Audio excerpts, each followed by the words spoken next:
Bonjour, c'est Cryptoly, j'espère que vous allez bien. Aujourd'hui, on va parler de Avax, la crypto de Avalanche.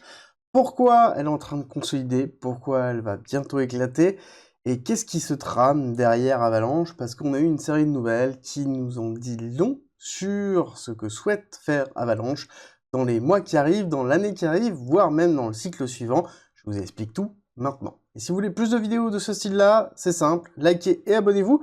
Et on est parti sur Avalanche avant d'aller voir les prix de rechargement et les prix de vente. Mais Avalanche, il faut comprendre que c'est une layer 1, historiquement Ethereum Killer, qui date du cycle précédent, avec une tech plutôt solide, qui a fait ses preuves, et surtout une technologie qui a été vraiment développée pour Avalanche et par Avalanche, qui n'est pas une réutilisation d'une technologie déjà existante, et ce qui est déjà un gros point, parce qu'ils ont leur propre technologie, et ils ont la capacité de le faire évoluer, ce qui est vraiment énorme. Deuxième chose, c'est qu'ils ont évolué aussi dans leur représentation et dans leur secteur d'activité. Ils ont mis en place des sous-réseaux de Avalanche, donc une forme de layer 0, où toute personne peut directement utiliser Avalanche, la blockchain publique, ou construire son propre réseau Avalanche en fonction de ses différents besoins, ce qui est parfait, notamment pour le jeu vidéo. Et oui, parce que c'est un des axes qui a commencé à développer vraiment Avalanche, c'est vraiment être dans une blockchain autour du gaming, avec de l'utilisation et de la mise à disposition d'outils spécialisés pour, justement, tout ce qui est gamification, Web3 et directement interfaçage pour les jeux vidéo. On voit qu'ils ont vraiment développé cette partie-là sur les 2 dernières années, je vous en avais déjà parlé à plusieurs reprises, qu'ils étaient en train de vraiment se spécialiser, et ce n'est pas pour rien, c'est principalement parce que le Web3 dans le jeu vidéo a un intérêt très fort. C'est pas forcément un narratif qui porte beaucoup sur ce cycle, en tout cas pour l'instant, mais il faut comprendre que pour une blockchain, c'est un narratif qui porte énormément. Pour une raison toute bête, c'est que le gaming, c'est ce qui fait le plus de volume en termes de transactions et en termes d'utilisation de la blockchain, et ça a un intérêt très fort quand on fonctionne sur l'utilisation de la blockchain. Et oui, ce qui est le cas d'une blockchain comme Avalanche. À côté, on a d'autres choses qui se sont lancées, comme par exemple le testnet The Spruce, alors, qui est plutôt spécialisé dans l'institutionnel et qui va proposer des produits justement spécifiques. Et derrière, ils ont fait un effort vraiment de travailler la notion green, donc c'est-à-dire gestion des effets de serre, de l'émission de carbone, etc., etc., pour être justement au cœur de l'institutionnel, parce que l'institutionnel ne peut pas ou peut difficilement en fait investir dans des projets qui sont considérés comme polluants, surtout quand on a ici une blockchain qui a pour vocation d'être à disposition de multiples entités, institutionnelles ou non, et donc forcément on doit avoir une forme d'équilibre qui se fait. Bon, concrètement, on sait qu'ils ont levé aussi plusieurs centaines de millions de dollars il y a peu de temps, et qu'on sait aussi que ça va servir à dynamiser vraiment leur cours, leur écosystème, et ça pourrait être vraiment une hyper accélération à venir au niveau d'Avalanche, notamment sur 2025. On va aborder ça tout de suite. Où on en est au niveau du cours? C'est le point, un des points les plus importants. Il faut comprendre que Avalanche a déjà fait un top, donc a déjà fait un sommet durant le précédent cycle avec les 146 $. On a fait une chute avec une accumulation qui a duré pendant très long moment.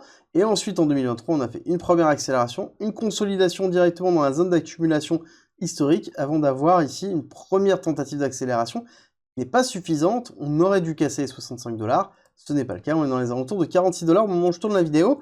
Et c'est important. C'est important parce que ça veut dire que, certainement, dans cette impulsion haussière, il va falloir faire un retracement, il va falloir respirer un petit peu.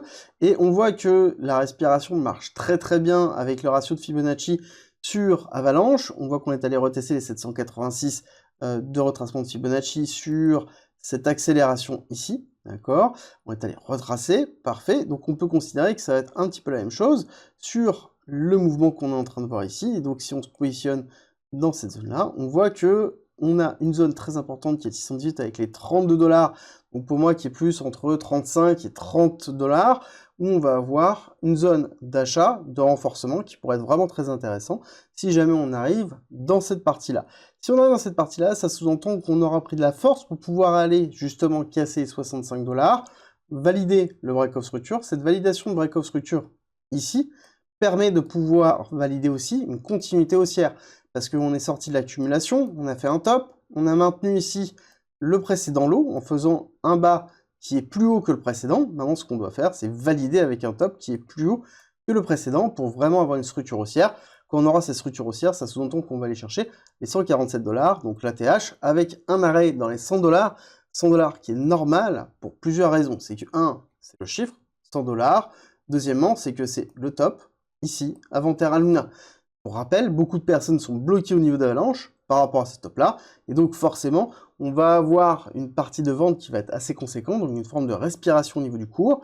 Est-ce que ça va durer longtemps ou pas? On ne sait pas, mais en tout cas, ce sera obligatoirement une zone de repos avant de repartir en accélération et aller chercher des targets plus hautes avec une rupture de l'ATH. Justement, en termes de target, plusieurs choses à voir, c'est que, un, on est dans une market cap diluée dans les alentours de 31 milliards de dollars, ce qui est quand même déjà conséquent, mais qui est normal pour un projet qui est dans le top 10. On peut atteindre les 90 milliards, 120 milliards, voire pourquoi pas plus, avec l'évolution et l'accélération que l'on pourrait voir au niveau du protocole, mais aussi d'une altcoin season qui serait dynamique et dans lequel on aurait un ruissellement de liquidité qui ne se ferait pas que sur certains protocoles, mais aussi sur Avalanche. Avec la liquidité qu'ils ont pu récupérer, je pense qu'on aura une communication qui sera assez lourde et assez forte sur 2025, et notamment dans une phase d'accélération que l'on pourrait avoir au niveau de la alt season. Au niveau des targets, on pourrait chercher les extensions de Fibonacci plutôt classiques, 1 et 1,1, dans les alentours des 169 $, ensuite la 1,618 dans les 250 $, et pourquoi pas beaucoup plus haut, si jamais vraiment Avalanche arrive à percer, avec un VAX qui pourrait tourner dans les 391 $. Encore une fois, ça dépend de beaucoup de choses. Ne prenez pas ça comme acquis.